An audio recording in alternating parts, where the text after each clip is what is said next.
Hello there makers, it's Jo from Minerva. Today we're going to do a little roundup of all different hemming techniques. Sometimes if you've got a choice of techniques for different garments, then you can get the best finish for the shape of your hem and the type of fabric that you're using. The video today is all about a little collage of all different hemming from different projects, so you'll see me wearing different things and working with different fabrics. The types of hemming that we'll cover today are a single and a double folded hem. That's probably the easiest one that you just start with. I've got a little tip for hemming sleeves, which I really like to use. I'm showing you a hand sewing technique for a hem, which is a whip stitch or a slip stitch. I'm going to just do a quick review of how to use the blind hemming foot on your sewing machine. We're going to take a little look at a curved hem, what to do when it starts to pucker and crease and fold on a curve. And lastly, we're going to have a look at using bias binding on a really thick fabric for a hem, or when you've got the tiniest allowance of hem because it's too short or you was running short of fabric. So there's a little emergency hemming tip at the end. If you're looking for some tips for hemming stretch fabrics, then head over to our stretch hemming video, or we do also have a video on how to do a lettuce edge hem on stretch fabrics. That's the one that's a little frilly curly edge. I hope today that you'll find something that you've not seen before, or something that will change or make your hemming a little bit easier. The easiest type of hem to do is a double folded hem. So this is just a little example, a little toddler's skirt. And how you hem will depend on the finish that you want on the outside of your garment, that can be seen from the right side. And also your choice will depend on what type of fabric you've got. So this is a poly cotton, so it's really stable and it just needs a double folded hem. All hems benefit from having a press before you put them under the machine. So I'm going to press up 1 centimetre. My favourite tool for hems is a hot hemmer. So it's got centimetre increments on. So I'm going to put 1 centimetre and press, and I can touch this with my iron, and I'm going to press 1 centimetre all the way around the skirt.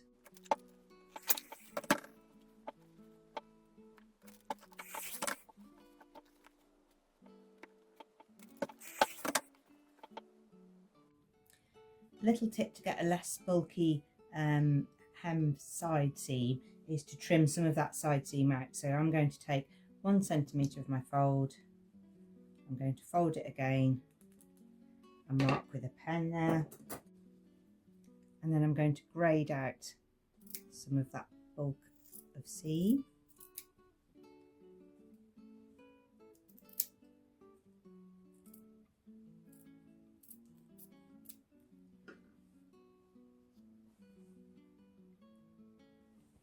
So that now,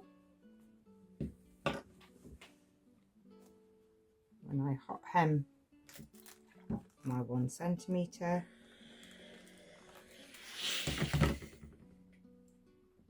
and I fold again, I have much less bulk.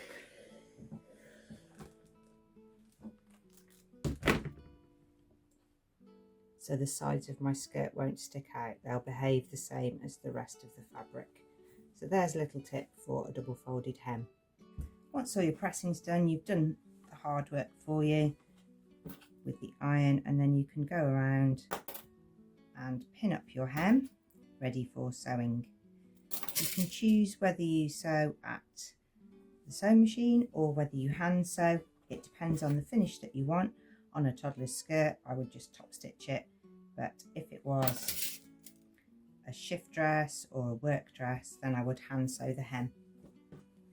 So that is how you do a double folded hem.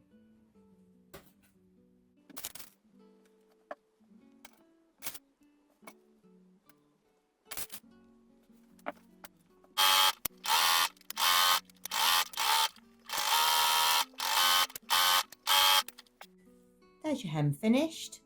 You'll be deciding whether to hand stitch that or machine stitch that, depending on whether you've got a really good thread match. So I would suggest that if you have a really busy fabric with different colours, that you don't top stitch it on your machine, because sometimes you pick the wrong colour out of the pattern and then you get a really thick line around the bottom. It doesn't matter on this because it's just a sample, but that'll be how you're making a choice. If you've got a really busy fabric and a different thread colour, then I would hand stitch it. If you've got a great matching thread, then top stitch it on the machine. So that's how to double fold a hem, with a little tip how to get that side join really nice and smooth. You might choose to just fold your hem over with a single fold, and that might be when you want your hem to be a little bit more fluid. So on this dress I've got pleats and a pocket, and it's quite a thick winter fabric, so I didn't want to have a double folded hem, because then where the pleats kink at the bottom here, I didn't want that to be forcing the hem into a funny shapes along the bottom. I want it to be really fluid like this. So this one has a single folded hem. A single folded hem is probably the neatest if you've got an overlocker, because you overlock the edge of the fabric, turn it up once, and this is hand stitched. So it's a very fluid hem because it's only got one fold of fabric on the reverse. You can also do this with pinking shears or a zigzag stitch, but it's not going to be quite as neat as an overlock stitch. So you've got to make the choice between how fluid you want the fabric and how well you think, if you double folded it, would it make the fabric thicker. So that's an alternative, which is a single folded hem. Once you've put the sleeves in, you can then flip it right sides together and sew the side seams. This isn't included in this pattern, but I find it to be useful in a lot of other patterns. Before I turn this sleeve in half, I'm just going to press the hem down one turn so that I don't have to try and measure and get the iron inside my hem of my sleeve. So I'm just going to press the sleeve up flat, not sew it, just press it so I get a little crease line for when I want to turn up the sleeve. So the last thing to do on your basic tee is to turn the hems, and you'll see now why I did that little press before, because now I haven't got to try and measure and press all of that stretchy circle on the ironing board. I can just fold it and fold it again, and that's my hem. I saw that technique on another pattern and it's so useful. I do it on stretch patterns and on woven patterns for turning up sleeve hems.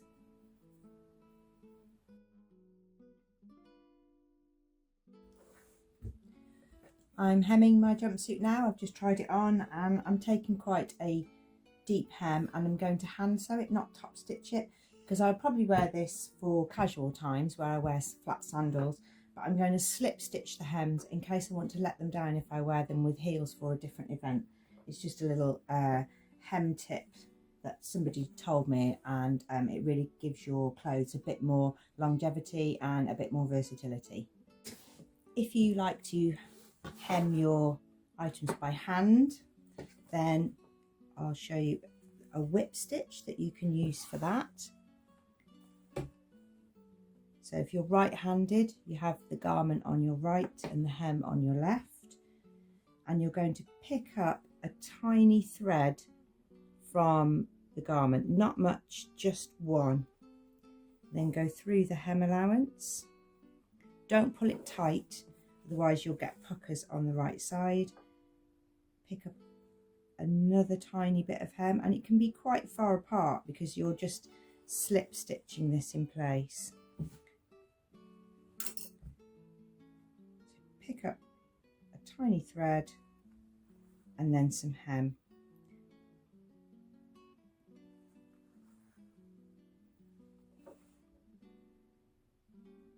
And you will get those whip stitches running along the edge of your hem. So there you will see, from the wrong side, you have this sort of row of slip stitches, and from the right side, you might see tiny little dots. If you can see the thread, then you're taking too much of the fabric. So try and get just like 1 or 2 wefts from the weave on the wrong side.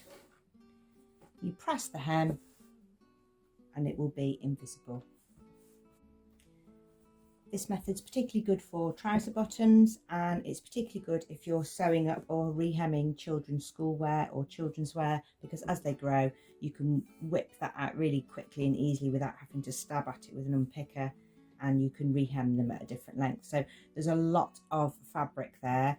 There is this and the same again, so there's 7 centimeters allowance there, and it actually weights the trouser down quite nicely. An alternative hand stitch to the whip stitch is when you make your stitches completely invisible. So you will run your needle in between the hem allowance,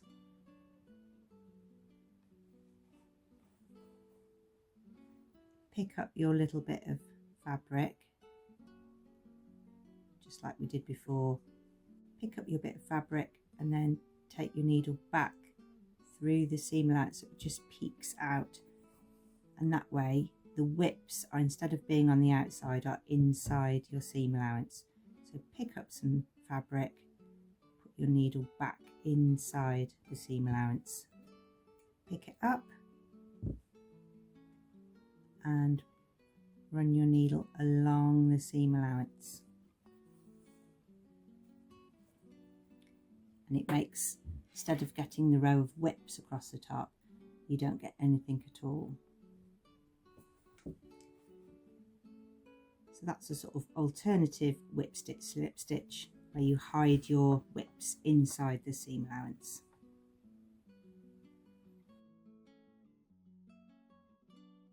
If you know you don't want to top stitch a hem, and this fabric is a perfect example, I have double folded it, pressed, but then I had no idea which colour thread to use to do the top stitching, because if I used blue when I went over that it would be fine, but then I would really see my line of stitching on the different colours. So I thought, okay, I'll hand stitch the hem, but the hem on this dress that I'm making is a tiered hem, so it's absolutely huge, and then I watched the hands melt on the clock as I looked at it, because I thought, gosh, that's going to take me ages. So I could use a blind hemming foot, which gives a similar technique to hand stitching. You'll see a tiny little nick on this side of the fabric as if you were hand stitching. When you hand stitch you can get it even smaller, but if you know, on a busy fabric like this, just a few little fabric and thread nicks along would be sufficient, and on a frill that's absolutely fine. You can use a blind hem foot. The blind hem foot is a sewing machine foot with a little guide, and that guide is going to run along your fabric, and it allows some of your stitching to be in the seam allowance, and then it takes a nick stitch that just holds it together, and then it runs along and then it nicks another stitch. You can adjust this by moving it in and out, and it goes on your sewing machine, and you double fold the hem as if you were going to top stitch it, but then you fold this is the skirt piece, you fold the skirt back and reveal a little bit of your hem allowance. You don't need to press this, you don't really need to pin it. Once you've got your sort of eye in for it, the guide on the machine will do the rest of the work for you, but I'll just pin it so that you can see. And I'm going to sew with my guide running down the edge of that fold. So I'll be sewing in this and then nicking a piece of that, sewing in this, nicking a piece of that, and I'll show you under the machine what it looks like. The machine stitch that you need is this one here. So it's a zigzag but with some pretty big spaces in between, so you might have some different ones on your machine, but look out for them or check out your manual. You've got the double folded bit here, your skirt folded back on itself, and this little bit here is going to run along the fold.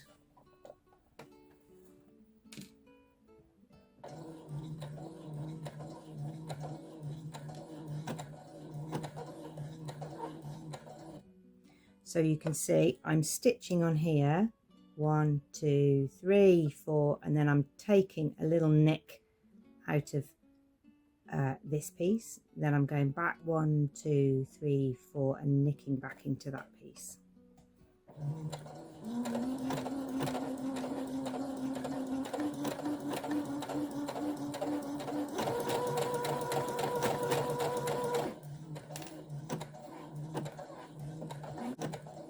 If I'm taking too much of this, if it's going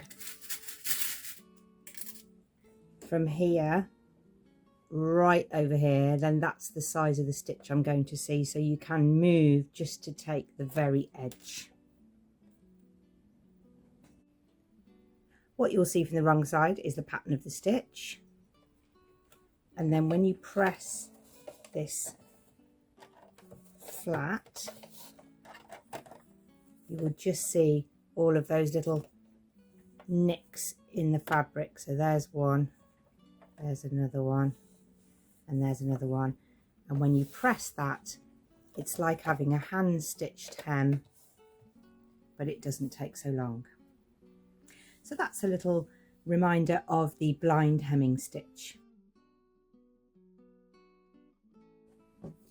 So here's the curved hem of my top.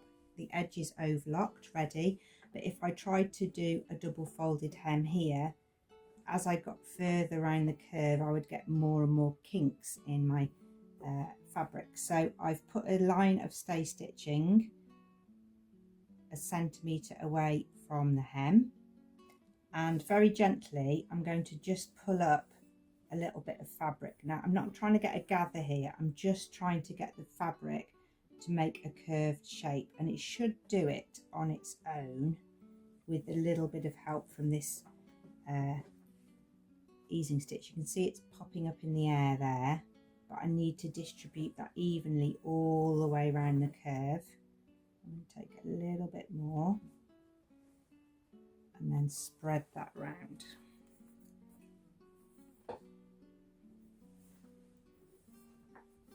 So now I've got the fabric doing some of the work for me, so it's flicking up. I'm going to take a little bit more and then spread that round.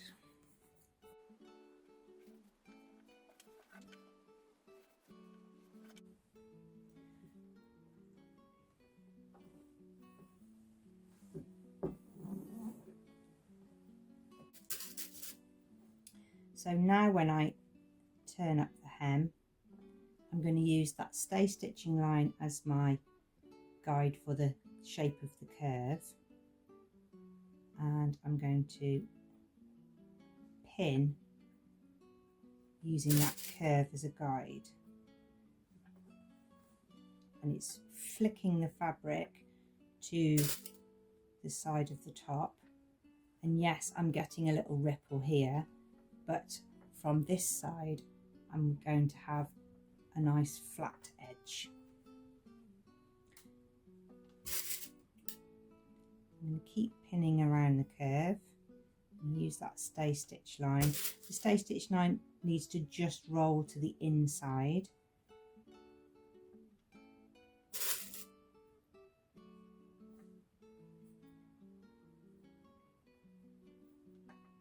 This is a really good technique if you're sewing a circle skirt and you've got some of the sort of gentle curve all the way around. If you put a row of easing stitches in, then you'll be able to use that to draw up the curve shape.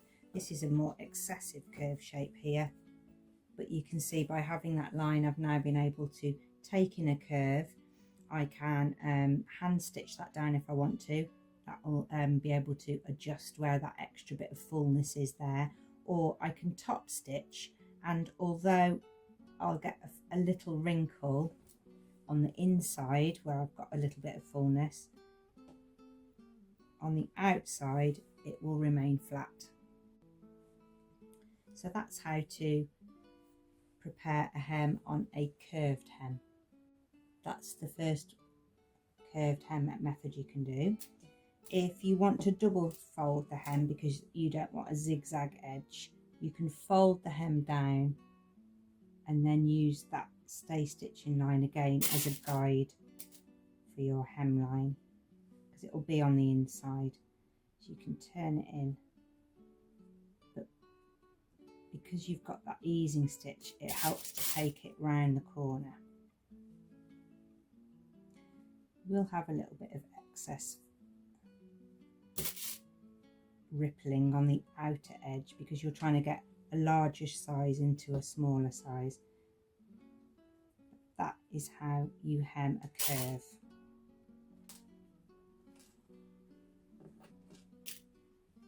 So you could top stitch now with a double folded hem.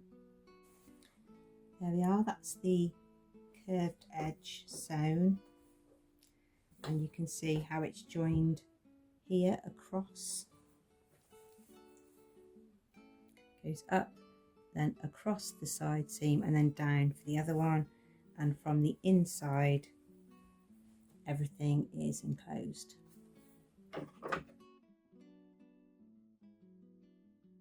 You can use a bias binding to finish a hem, and that's really useful and quite a specific technique for if you're using a really thick fabric. So this is a sort of wool, so anything like a boucle, a jacquard, a boiled wool, any sort of wool suiting. Sometimes if they're a lot thicker, by the time you've turned them twice, you've got a really chunky hem that's making a sort of bubble rim around the bottom of a skirt or trousers or a jacket. So a bias binding hem will give you one fold, but will be really neat if it's a tailored skirt or a smart skirt. To finish the skirt, if this is your skirt coming down here and this is the hem, this is the right side of the fabric, you put the right side of the binding to the right side of the fabric and match up the raw edges of the binding with the raw edge of your skirt, and sew your binding along the crease line. 13mm of binding will be showing, and then you're going to press your binding down so that you've got your skirt and your binding on the end. To finish the bound hem, you can hand stitch the binding down, and if you use the invisible technique that I showed you in the hand stitching section,